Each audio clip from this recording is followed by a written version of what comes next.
Good morning, namaskar, hello and welcome.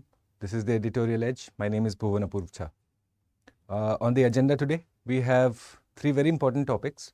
One from the point of view of mains. Okay, given the recent engagements or the developments that have happened vis-a-vis the continent of Africa, it makes sense for us to go ahead and take a deep dive into understanding whether Africa is emerging as the next playground of superpowers. Okay, so we'll seek to understand the facets of that conversation. Second up, we'll take a look at the overseas citizen of India. How is it different from, say, PIO and NRIs? Okay, just a basic revision. Or else if you are getting introduced to it for the first time, well, it will be an eye-opening discussion. And then the third one is a very interesting article that I found on the MIT Science Tech Review, okay, where they mention about fungal communications.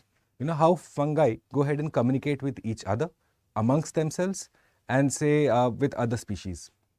It's a very intricate network.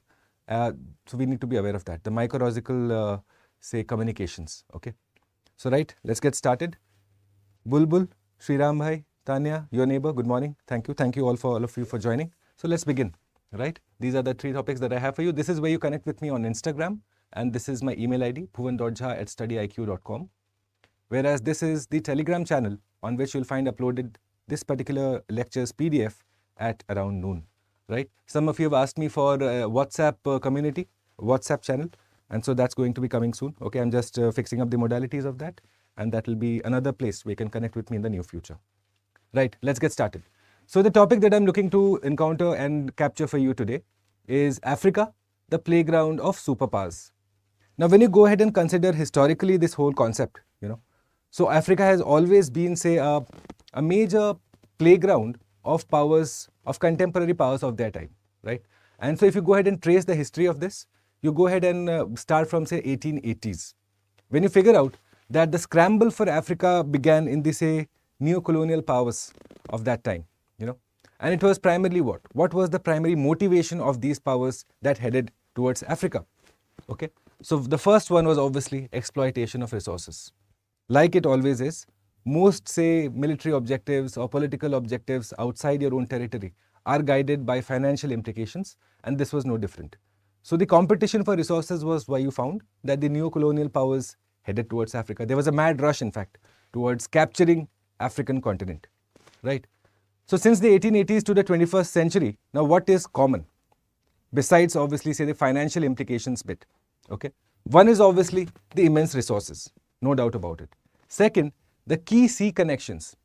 So again, most of you will be aware of, say, the Bab al-Mandeb or the Persian Gulf, and how they are, say, strategic choke points. Okay, that you have the majority of the crude oil, not just crude oil, global trade and commerce that passes through these particular places. And so given along with, they say, Strait of Malacca, okay, these three choke points are essentially connecting two different worlds together, not just economically, but politically, and, say, people to people. And Africa stands and sits right at the center of it, which is why its location also plays a major advantage insofar as, say, its use, if I may use that term, to these colonial powers. Okay? Obviously, economic exploitation. Now, desire for territorial expansion, riches, and geopolitical advantage. Like I just informed you, these two particular areas that you're looking at, okay, right? This is essentially why you find that today also, most of these, say, major military powers are going and, say, launching their bases at the Horn of Africa part.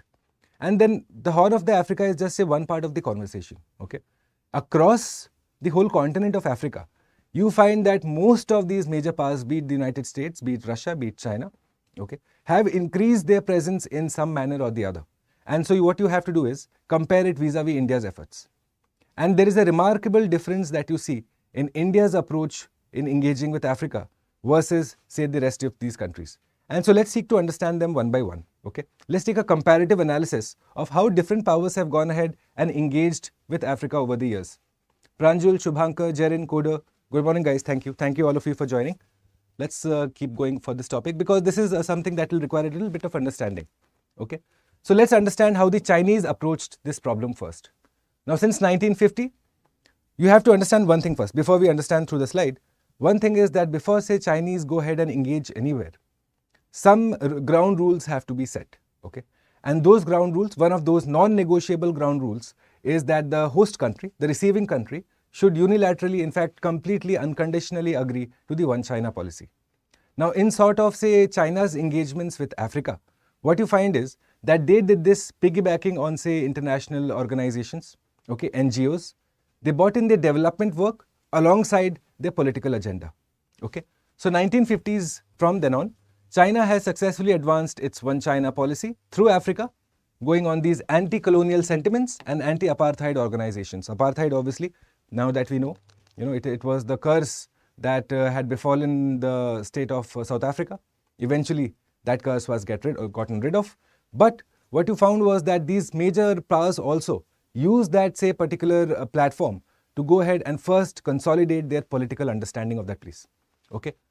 So, goodwill mission, you had then the chief of the Chinese government, Zhou Enlai. He traveled to African nations and in fact visited close to 11-12 countries, in a whirlwind tour. And that was the first, say, China to Africa engagement on a political level after, say, the independence, if you can so consider. Okay. And so this was the beginning of Chinese engagement. And from then on, from say 1963 and 64 to up till 2023-24, these 70 years, what you find is that China has managed to go ahead and spread its tentacles on the whole continent of Africa, made countries dependent on it, not just economically, but also went ahead and further consolidated its own military presence in that area. Yes. So again, economic might furthering political agenda and also furthering military might in the continent of Africa. Okay. Now, what is the primary issue here? What you realize is that Africa is firstly mineral resource rich, no doubt about that. But then again, it's a whole continent that has been, say, plagued with poverty. Yes. So we have all read of, say, the Sahel region. We are aware of, say, the massive poverty in the sub-Saharan Africa and especially near the Horn of Africa, right? So primarily the whole continent is agriculture based. Yes. As a basic level of industrialization is seen only in South Africa. So because of this, what you find is that you are going to find labor cheap, okay? The wages of that labor, very cheap. And eventually, this has been harnessed by countries such as China to further their infrastructure building developmental activities in that particular area, okay?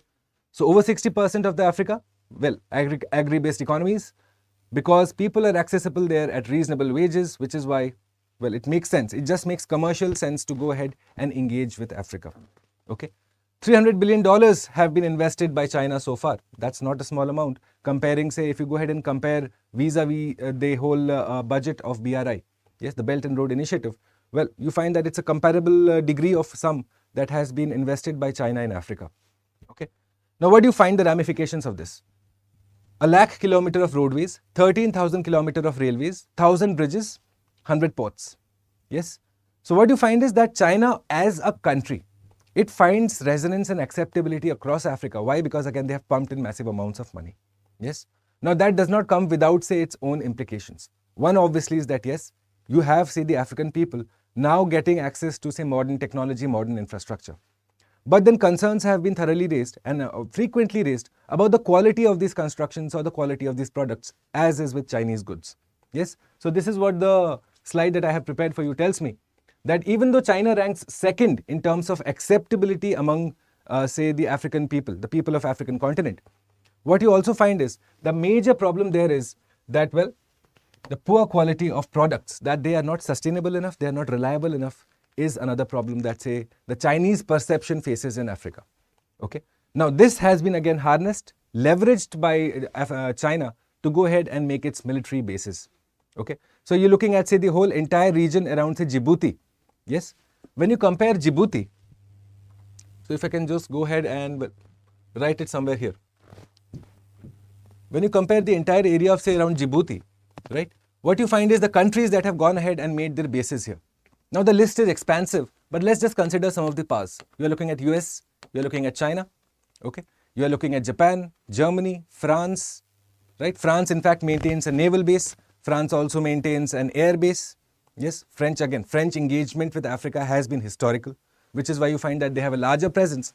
But then later in the discussion, we'll also see how France is now losing its foothold in Africa. And that power vacuum that is so created is now getting filled up not by the state of Russia, but by, say, the non-state actors of Russia as well as the state of China. Okay, so you have these major powers, Japan, Germany, France, all right. These major powers have gone ahead and set up their military bases there. Now, in terms of, say, when you compare Djibouti and Somalia, one thing that you have to go ahead and say probably consider is that eventually they are walking a fine line between opportunism and neutrality. Yes, that you have, say, conflicting powers or competing powers set up bases in close vicinity on a foreign land. Well, either you see that from the opportunistic lens, or you see it that they are walking the neutral lens, and someday it's probably going to pay off for them or backfire for them, depending on which way the, say, cookie crumbles. Okay. So, India now, what are India's attempts to develop investment there? So, India's engagement with Africa is vastly different, as we will compare with China also in the, say, coming discussion. Zhou Enlai was the president of China. Okay. So you had Zhou Enlai, you had Deng Xiaoping, you had Xi Jinping, different, or Deng Xiaoping was there. So all of these are the presidents that you had that served the state of China. Okay. Let's go ahead. Let's look at the Russian approach now, before I explain to you the Indian approach. Now, the Russian approach, first again, mineral resources, everything is guided eventually in the continent of Africa by money. Now, Russia, what you find eventually, as of now, is under sanctions, yes, because of, say, Russia-Ukraine crisis, that the whole conflict that has erupted there. Now, what you find is that Russia, as a state, is not directly, say, engaging with African continent. Instead, they bank on their non-state actors. The Wagner Group, for example, yes, Prigozhin, who is assassinated or dead, whichever way you look at it. But then, the Russian non-state actors are the primary conduit of this interaction between the continent of Africa and Russia. Yes, that's, you set up looking at shell companies being set up by these companies, and then eventually those shell companies have been found out by these sanctioning authorities and have been sanctioned. Gold mines, for example, in the continent of Africa have been bought up by these particular shell companies, and they're operating, filling up the Russian war chest, if in case that is the way you want to understand it, right? So the Russian plus Western strategy, again, common elements, leveraging political instability and lucrative contracts. Eventually money and geopolitical interests have to be served. Okay. Now, why do you think that political instability is there? Firstly, the area is resource rich. Okay. Secondly, in terms of, say, political stability and the governance model that has not evolved beyond a certain time, right? That you have conflicting tribes, conflicting opportunity interest groups, all of them vying for power, and that creates a vacuum for a foreign actor to come in and interfere. And that has been the, say, history of the African continent. Okay. So pursuit of strategic resources, geopolitical influence, harking back to the era of colonial powers that sought to exploit Africa for their own gains. So you're looking at non-state actors that are the primary conduit of Russia and Africa engagement. Okay. So again, you're looking at these areas, Of late, you have had, say, coups. That coup d'etat has been carried out in almost 4 places. Okay. Mali, Niger, CAR, Burkina Faso. So all of these countries now, eventually at a time, these countries were, say, under the direct control of the French powers. Now, what has happened so far that the French are now losing ground, and the other state actors are filling it, because eventually power vacuum needs to be filled. Yes. So the French foothold now has been challenged. Okay. But before I tell you that, let's look at the military importance of Africa now. Obviously, number one, the geographical position of Africa. Absolutely. It's the connecting area between, say, the old world, in a sense, and the new world. Okay. Availability of raw materials, obviously, resource-rich area, as you see.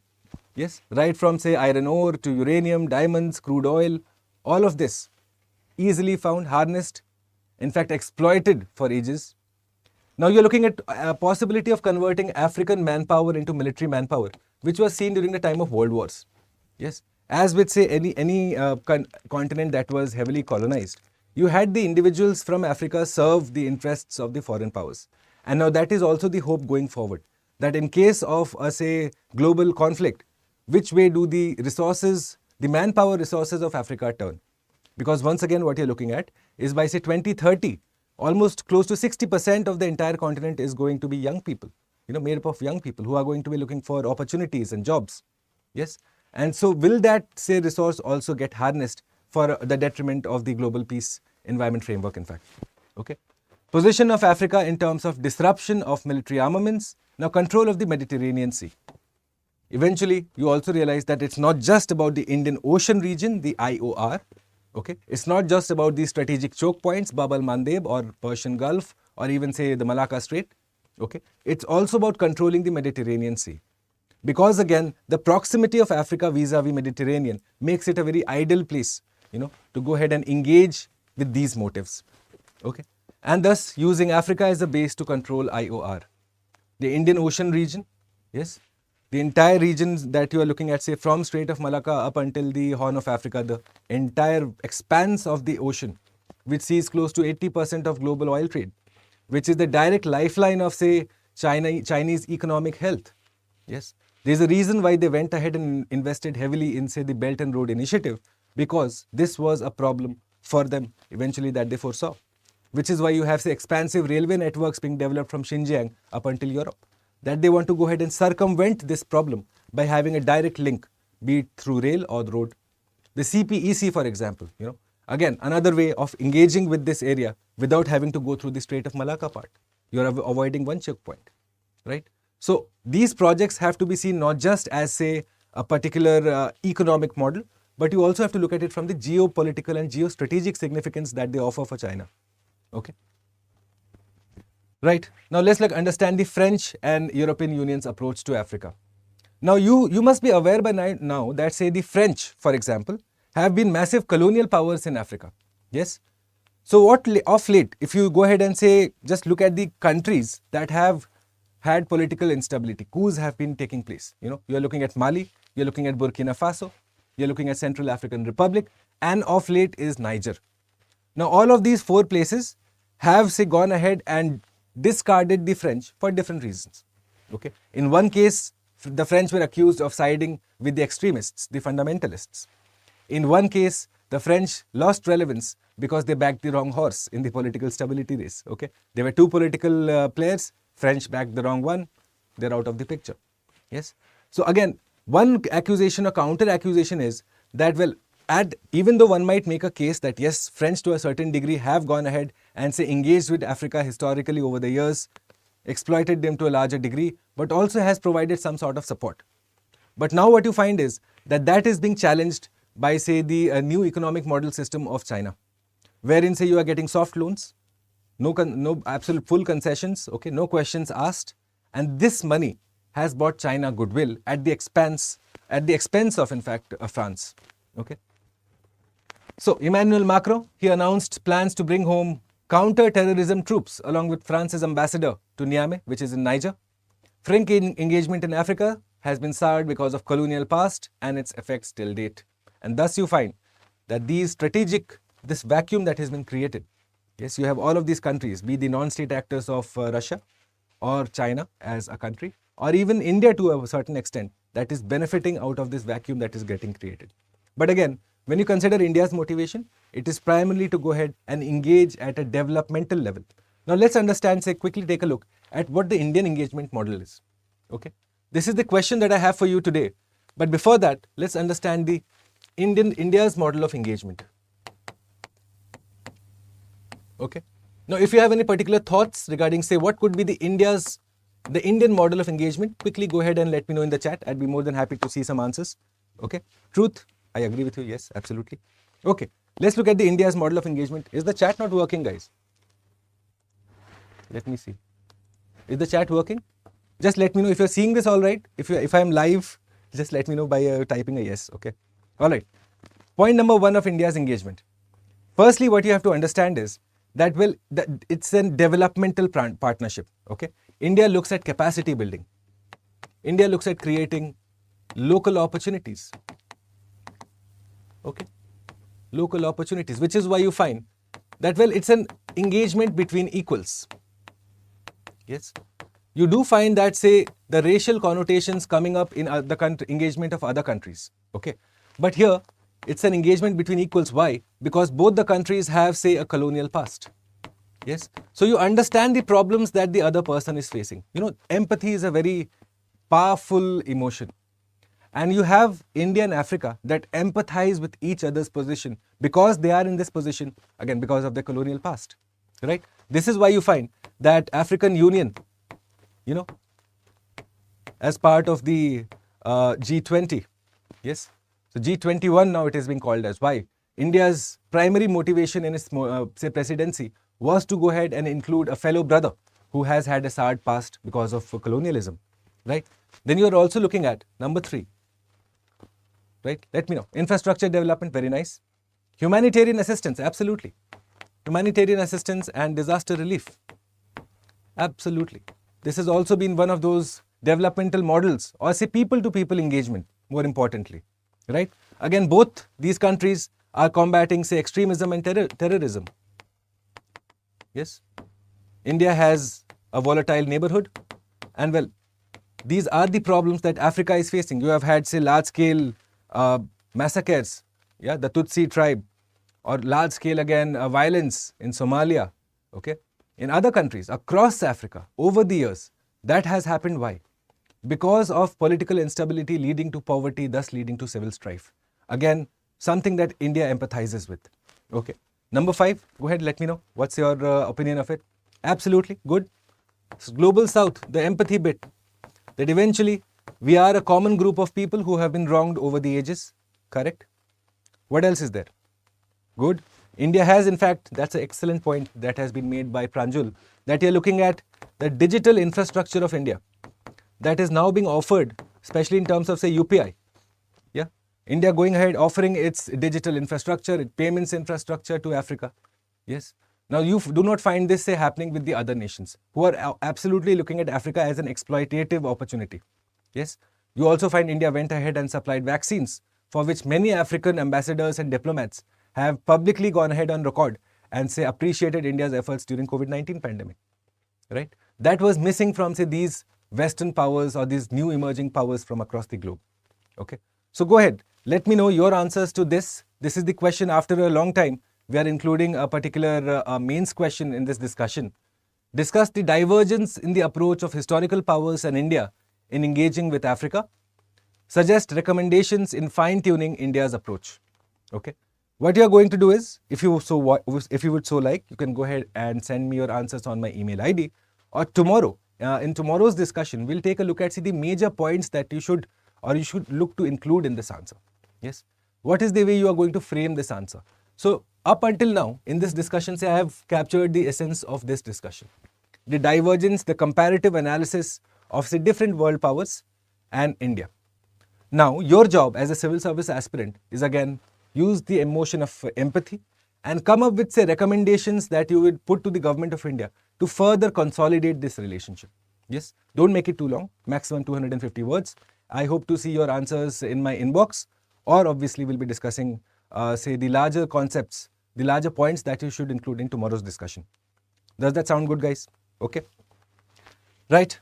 So that was the first discussion for the day.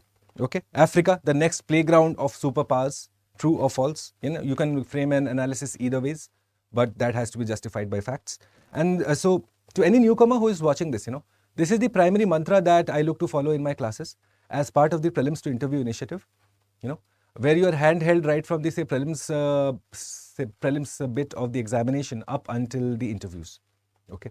Eventually, it is about forming analysis, as I have tried to present before you, and then eventually forming an opinion that comes out of that analysis. Your opinion should be informed, okay? Anyone can have an opinion, but informed opinion comes in rarity, okay? Which is why this entire concept building process, this analysis building process is the primary thrust of the Prelims to Interview initiative as you prepare for the civil services examination, okay? A new batch begins not too long from now, on the 30th of September, okay? This is an evening batch, 6 p.m. Go ahead and sign up for this. You'll find the sign up link, the description box below. If you so would like me to go ahead and associate with you during the course of your preparation, well, you can consider using the code BALIVE, as that assures that you get allotted to my batch, plus obviously you get a substantial discount, okay? So I hope many of you consider joining it, because if you're not beginning now in October, as we approach October, then you're probably pushing this whole preparation phase a bit late. You're now on the edge. You don't want to do that. You want to give yourself the comfortable time to prepare for the examination. Right. So before I come forward with my second discussion for the day, overseas citizen of India, for those of you who are watching me live, I'd be very, very, very, very grateful if you consider liking this session. Okay, I'd be very grateful because, well, I'll tell you why. Okay, and it's not a story that I'm making up. Just before I started the session, I had one student send me an email, you know, and so just the respect in the email, the appreciation and the suggestions that he came up with, you know, those serve as fuel to an educator. Because eventually for an educator also, it's a very lonely process that you wake up in the morning at 3 a.m., prepare your lectures, your lessons, your way of how you will communicate that idea to the students. And so whenever you have these short emails, the suggestions, you know, it helps really boost up my, say, motivation also. So the least I expect of you is that you leave me suggestions, feedback, good or bad. But I'd like to know your feedback too. And if you are so considering, if you're liking this session, do leave me a like. Okay. Let's look at overseas citizen of India now. Okay. Now, India and Canada have been in the news. Okay. Canada has, to put it mildly, made a mistake. Now they can't go back. Now India has gone ahead in the action mode, if you would so consider. Okay. And India is in the mode of not sparing those who are publicly threatening our consulates, our diplomats, our ambassadors, our diplomatic staff, you know, our diplomatic quarters. That's sovereign property. You know, you can't go ahead and say, be plastering and chanting and do whatever you are doing. You can't do that. You know, there's a certain ethics to it. So anyways, India is in the process of cancelling the registration of more than a dozen OCI card holders who are accused of anti-India disinformation campaign has been launched. Okay. So what is an OCI card holder? Eventually, how does this step hurt them? Okay. So let's look at it. The OCI is granted to overseas Indians. Okay. Which means, firstly, understand it, it's a privilege. It's not a right, which means it can be taken away at any moment that the government so deems fit. Okay, it's a privilege that is accorded to you. Okay, now including long-term visa-free travel and stays. Now for anyone who stays outside India and if you have to come back to India, yes, or again if you are say a citizen of some other country and if you have to come back to India, you know that visa is a headache. Even if you're going out, visa is a headache. But this allows you to bypass that headache. Okay. You have long-term stay, visa-free entry, no problems. Okay. So OCI is not a dual citizenship, by the way. This is one mistake, that common mistake that students make, that they construe it as dual citizenship. No, it's just a privilege to come back and engage with India. Okay. That you remain, say, a particular, if you remain a citizen of India or regardless of it, but you are not going to be construing it as dual citizenship. Okay. And it does not confer any political rights, which means you can't come back here and be engaging in, say, political discussions or any sort of communications or processes that might be construed as interfering or of being of political nature. That is not allowed. Okay. So you can't go ahead and say conduct a survey that is political in nature and then say it was for academic purposes. No, that will be construed as political in nature. Okay, you can't go ahead and make a vlog commenting on the political rights of India and then claim that it was free speech. No, that would be considered as political communication. You lose your OCI privilege. Okay. Okay. So let's look at the eligibility. For those who were citizens of India after January 26th, 1950, or those who were eligible to become Indian citizens on date. First criteria. Now, you are also allowed the descendants of those citizens, minor children of Indian citizens, even the spouses of foreign citizens are also included.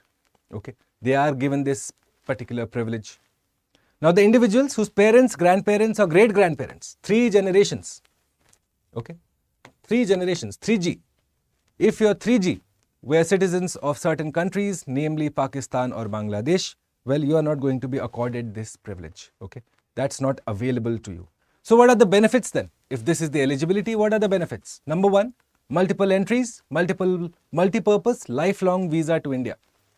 What a major headache averted. Okay. Number 2, parity with NRIs in respect of economic, financial, educational. Where is the disparity then? Acquisition of agricultural land, farmhouse or plantation properties. That's not given. That's not there. Okay. In terms of, say, financial, education and economic, there is complete parity. Okay. Now, the right to work in certain sectors. So, well, this is your certain sectors. Where can't you work? They are treated at par with nationals when it comes to air costs within India. But you can't be working in, say, political canvassing, okay?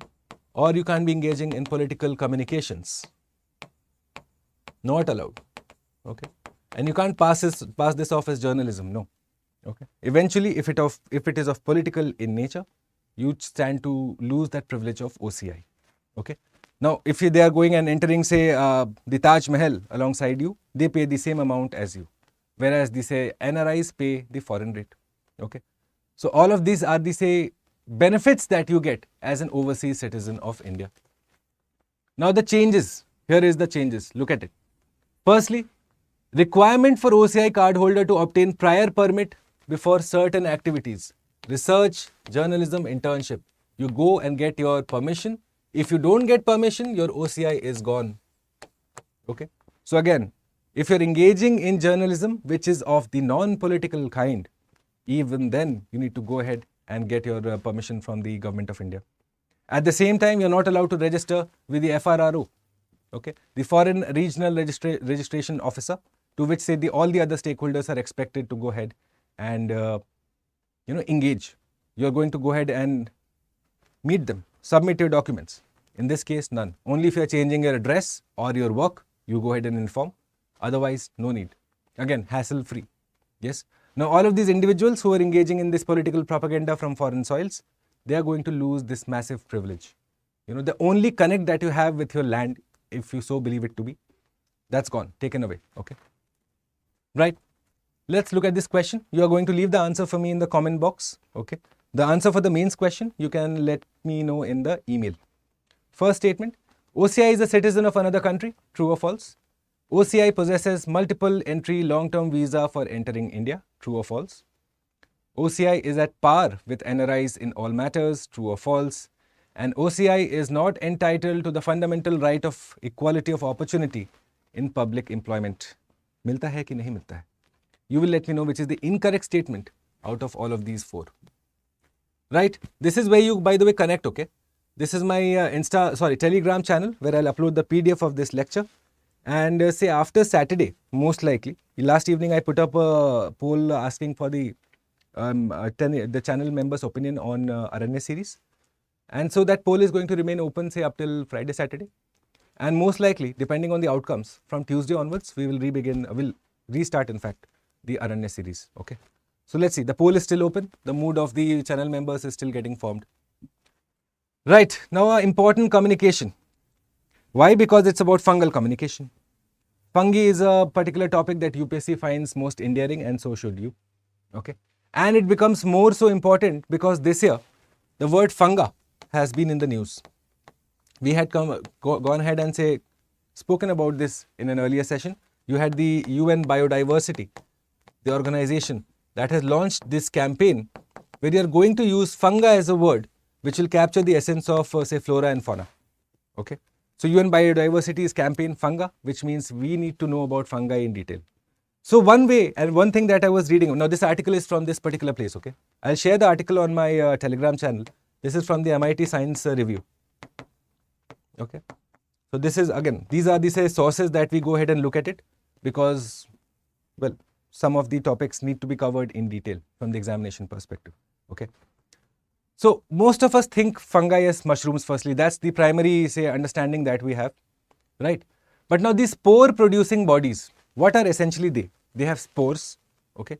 It's the spores is from which they are basically, say, communicating, they're existing. And eventually what you find is that they are the reproductive organs of mycelium. Now, scientists and researchers of late have, say, gone ahead and carried out research saying that there is a way that, say, fungi communicate with each other, There is a particular term also used for it. So, we have the World Wide Web, which lets me communicate with you, say, every morning at 6:30. In terms of fungi, the term that the scientists are using is called Wood Wide Web, okay? Again, it's a new concept, new term, which means my students ought to be aware of it. So, what does Wood Wide Web mean? Okay. So, essentially what they're saying is that, say, in a particular area, for example, if this is my area, okay, here is one tree that I have, another tree that I have, okay. Now, the roots of these trees have these mycelium, right? And these mycelium, ephemeral in nature, underneath the soil surface, are able to go ahead and communicate with each other, that they have a sort of mesh that connects them. Okay. Now, what is the mesh? Obviously, does it exist physically? Well, that is still the point of the research. So what the scientists did, and so what the MIT Science Review tells me, that they put a particular colored dye here, okay, and observe this entire area, say, after a certain point of time. What they found was that this colored dye was observed to have reached here. Okay. Now, obviously, the root of the tree expands to a certain area, which means percolation of that dye must have happened. But then it is unclear as to how that dye from the, say, underneath the root has reached a completely different area. Okay. So this was again attributed to the network, the mesh that is created by these fungal networks. Okay. So let's look at it. Although we consider them to be usually microscopic, you have the world's biggest known example of fungi, which is known as the honey mushrooms. Okay. This is the honey mushrooms, by the way. Okay. They are the biggest, say, fungal body that exists globally, covering almost 10 square kilometers, and this has lived for a millennium already. Okay. Now, as fungi grow, guys, just pay attention here now. As fungi grow, they're constantly sensing, learning, and making decisions. Can you correlate? They have, in fact, a sense of understanding. If they're engaging in communications, they have a sense of understanding is first what you should grasp. Okay. Fungi are like polyglots, someone that can speak many languages. Okay. They both speak and understand a wide range of chemical signals. This is of extreme importance to us. Is the chemical signals within its own body, as well as in its interaction with other fungi, other fungus, that you have these kind of, say, mechanisms getting developed. Very, very interesting now. Let's look at how it communicates within itself. Okay. Between the cells, you have a stream of chemicals, nutrients, and chemical electrical impulses. For example, our nervous system, when you go ahead and say, read about the human nervous system. So you have a system of synapse. Okay. A synapse or a synaptic gap is also, again, NCERT's mentioned this in detail. Okay. That these are the, say, touch points from which your electrical impulses are getting carried forward to the next, say, branch of your nervous system. Okay. The same concept engages and is found in, say, fungi also. Okay, that they have a mechanism where they are able to transmit these short electrical impulses. Okay, their movements act to keep the whole informed about happenings and coordinate actions across the network, as it is for us. Yes, our conduct, our movement is guided by this synaptic movement, that my brain is able to process and let my limb know that I should now raise up my pen. Same way are the fungi able to go ahead and respond to the situation around them. Okay. While a mycelium neither is nor contains a nervous system, it shares much in common with this system. Okay. So this is what we are saying, that these are the common touch points, the common elements of the nervous system, as well as the system that exists within a fungus in which it is using to communicate. Okay. So you're looking at branched structures, reinforcing prune pathways as needed and using some of the same amino acids to transmit information, right? Correct? Neurotransmitters, correct, Sriram? Absolutely. Yes, that is the way, say, these are communicating within themselves. Now, how does a fungi communicate with another fungi? Okay, between fungi of the same species. Now, what you find is that firstly, they are capable of both asexual and sexual reproduction. Okay, so they send out pheromones. You know, what are pheromones? Pheromones are essentially, say, these hormones. This scent, this aroma, you know, that is given out, say, among mammals, among, say, different animals, that is used to attract another one of its same species for the purpose of mating. Okay. So you find that even a fungus has this ability to send out pheromones. Okay. And sniff out those of others, and they grow towards them as they seem attractive. Again, pheromones sent out, which means, you know, I'm open for a liaison, I'm open for an alliance. Eventually, you have two fungi that come towards each other. Now, the marriage is still not, say, completed. Okay, there is still a chance that nothing may work out. Once they have come closer, what you find is that they communicate to negotiate their relationship now. So now, still I'm telling you, the marriage is still not complete. Just accepting the pheromones is not good enough. Eventually, It can either be a fusion, which means again it's a reproductive process, or a non-reproductive partnership, yes, or you're also looking at indifference to the point of chemical antagonism also, that they come together, they don't like each other, so they are going to go ahead and chemically try to say overpower the other. In some cases they will fuse, in some cases they'll stay aside as say partners, no fusing. Correct? So do you realize this? Is this not most interesting, that this is how say fungi are communicating with other fungi of the same species? Amongst themselves, yes, they have the similar say mechanism as say a nervous system. Obviously not similar, but a mechanism say which can be in comparison to what we have. Yes, so the two methods we have discussed so far. Now let's go ahead and understand with other organisms. So what you find is that through mycorrhizal mutualisms, they share food and water with plant partners. Correct? So you have parasitic fungi. So you have a particular say branch or a tree, and you have a particular fungi here. Now this fungi can go ahead and influence the behavior of the plant by sending out its own sort of say growth regulators. Yes, that it can go ahead and influence its own relationship with the host, obviously parasitic in nature, which means it's its basic property. Okay, you're also looking at mimicking sex pheromones to attract mammals and insects that act as pollinators. Here is another word for you, MCQ. Okay, so they are mimicking animal pheromones to go ahead and engage in the process of sporinators, the fungal equivalent to pollinators, getting its own material out far and about. Okay, eventually you are also looking at prey to roundworms, also known as nematodes. Yes, they engage with nematodes also. Why? Through this communication with other species altogether. Okay, and thus you find that this is known as the wood wide web. The example that I told you, that you have trees and you'll find that well they are communicating with each other. Somehow there is a way in which trees are able to communicate with each other as a group, as a living entity. Okay, this is an emerging area of research, something that we should keep an eye on, given that this area, this say particular topic is been observed as say the funga term by UN Biodiversity. Okay, most interesting. I'll share the article on my Telegram channel from the MIT Science Review and have a look at it. Okay, it's something that you ought to read. Right, let's look at this question, guys. Wood wide web is a term associated with what?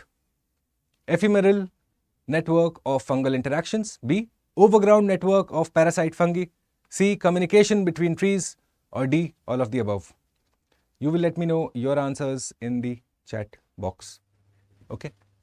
And question number 3 that I have for you. Which of the above is associated with the Funga campaign? Now, if you were paying attention in the class, well, it should have been easy. Okay. UNESCO, traffic, UN Biodiversity, or G20. Right. Let me know your answers in the comment box. Okay. So this is where you find the PDF, by the way, my dear friends. Now let's look at the questions of yesterday. Okay. So yesterday we discussed the Five Eyes Alliance. Okay. And so obviously one common theme was that all of them are say superpowers or say Western powers. Okay. That you find lack of representation in the Five Eyes Alliance, which is one of the primary criticisms of this alliance. Okay. So no country of the global south, correct. Diplomatic communications, we had discussed Vienna Convention just a couple of days ago. Okay. So you find that diplomatic couriers, diplomatic communication, that is treated as the property of the sovereign property of the country. You can't go ahead and say intercept it. So the question so stands to be answered as to this claimed evidence by Canada. Is it in violation of the Vienna Convention? Yes or no? Firstly, let's get that clear. And if it is, where should India go ahead and complain? Well, you find that India should not complain at the ICC. In fact, it should go ahead and make a case for itself at the International Court of Justice at Hague. Okay, that is the primary adjudicating body for this process. Let's look at the next question that I had for you. The National Institute of Cryptology Research and Development, located in Hyderabad, Telangana, correct. NICRD comes under the purview of NTRO, National Technical Research Organization. This is correct too. And NTRO, in fact, is supervised by the NSA and is under the direct control of the Prime Minister's office. In fact, Prime Minister. Okay. So this is an incorrect statement. It's not an independent body or an attached body of any ministry, because it is a matter of national security, which is why it has direct access to the office of the land, the political office of the land. So your correct statements here being A and B. Okay. Which of the above international borders are fully or partly fenced? Yesterday we discussed the free movement regime, yes, between India and Myanmar. Now, in terms of borders being fenced, what you have to understand is fencing is a threefold concept. Okay. So you're looking at, obviously, one is the physical barriers. Okay. Second one, you are looking at, say, solar fencing. Third one is laser fencing. Okay. And in India's case, we have this done with different countries. Obviously, physical barriers exist with Pakistan and Bangladesh. You also have regions of Myanmar that have been physically fenced. Solar fencing is observed alongside the border with Bhutan because it is to deter the elephants, to reduce the man-animal conflict. So again, this is to deter the elephants from entering certain areas, which is why you have solar fencing along the Indo-Bhutan border. And the laser fencing is being done across the Nepal border. Why? Because again, the terrain is far and wide, and you have, say, human trafficking and narco trafficking that has been observed, which is why the Sashastra Seema Bal, came up with the laser fencing project, which is already underway. Okay. So now let's look at the question. Which of the above international borders are fully or partly fenced? In this case, what you find is all of them. Okay. Now, if this goes ahead and asks you about physically fenced, then the answer switch completely changes. Okay. But in terms of your learning, please do know that fencing is a threefold concept. You're talking about physical barriers, you're talking about solar fencing, and you're talking about laser fencing. Okay? Alright, which of the above is or are correct? India is not a party to the 1951 Refugee Convention. Absolutely correct. In fact, India lacks a framework for refugees. Okay. An international framework for refugees, India is not a part of that. However, what you find is that in spite of this, India hosts the largest number of, say, refugees across the ages. We have had the Tibetan population here. That is again a different conversation as to what are the rights that you accord to the Tibetan refugees. What are the reasons why you are finding that refugees of the Tibetan community are now going ahead and settling in other countries other than India? A country again that His Holiness the Dalai Lama called his home. So that's a conversation we can have in the due classes. But in terms of India being a part of the Refugee Convention, it's not. Okay. So this is correct statement. And Article 21 of the Constitution encompasses the right of non-refoulement. Non-refoulement is essentially if you're escaping persecution, if you're escaping from, say, Myanmar to India, can the Indian government, if you claim refugee status, ask you to go back? They can't. Okay. They have to admit you, regardless of, say, whether India is a party of the Refugee Convention or not. Why? Because the Supreme Court has given a very wide interpretation of Article 21. Okay. The Supreme Court has said that, well, Article 21 has the widest interpretation in terms of securing the rights of people, be it Indian or otherwise. Okay. So which of the above are correct? Both. Alright. Which of the following states of India shares an international border with Myanmar? Well, Tripura obviously does not. Meghalaya is nowhere near Myanmar. Nagaland, Arunachal Pradesh you have Mizoram. And well, you'll let me know the fourth one, guys. Chaliye, fourth one kaun sa hai ye aap mujhe batayenge. Which of the following are correct? MS Swaminathan, Verghese Kurian, recipients of the World Food Prize, which is considered to be the equivalent of the Nobel Prize, by the way. Okay, equivalent of the Nobel Prize for food. Right, so you have had these two plus others who have got World Food Prize so far. And Borlaug hypothesis we discussed yesterday. It is to do with the productivity potential of a tract of land, which if you increase, you reduce the chances of deforestation around that land. Okay, that the productivity of a land is directly proportional. Okay, directly proportional to reducing deforestation. Okay, this is the Borlaug hypothesis. Again, correct. Both are correct. Okay. So these are my good individuals: Vidisha, Pranjul, Akansha, Crystal, Jyotsna. Thank you for pointing out the error in one of those questions yesterday. I'm grateful.